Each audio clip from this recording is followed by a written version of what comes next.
Genesis 3:16. Unto the woman he said, I will greatly multiply thy sorrow and thy conception. In sorrow thou shalt bring forth children, and thy desire shall be to thy husband, and he shall rule over thee.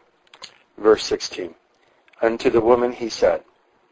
The woman receives her sentence next to the serpent and before the man, because she was first and more deeply in the transgression, and was the means of drawing her husband into it.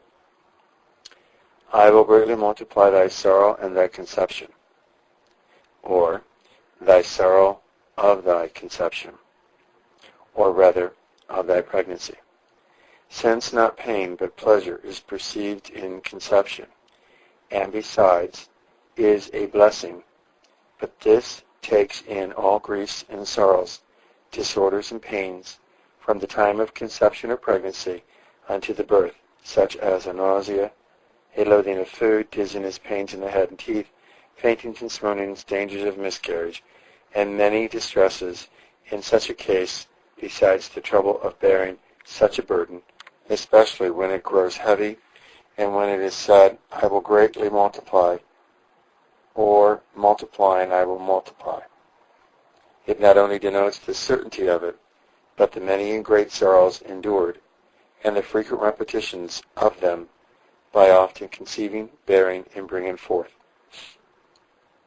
In sorrow shalt thou bring forth children, sons and daughters, with many severe pains and sharp pains, which are so very acute that great tribulations and afflictions are often in Scripture set forth by them, and it is remarked by naturalists that women bring forth their young with more pain than any other creature. And thy desire shall be to thy husband, which some understand of her desire to be to the use of the marriage bed, and even notwithstanding her sorrows and pains in childbearing, but rather this is to be understood of her being solely at the will and pleasure of her husband, that whatever she desired should be referred to him, whether she should have her desire or not, or the things she desired.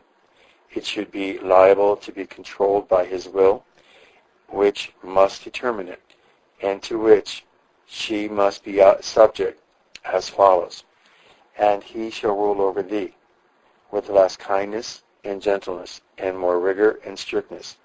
It looks as if before the transgression there was a greater equality between the man and the woman, or man did not exercise the authority over the woman, he afterwards did, or the subjection of her to him was more pleasant and agreeable than now, if it would be.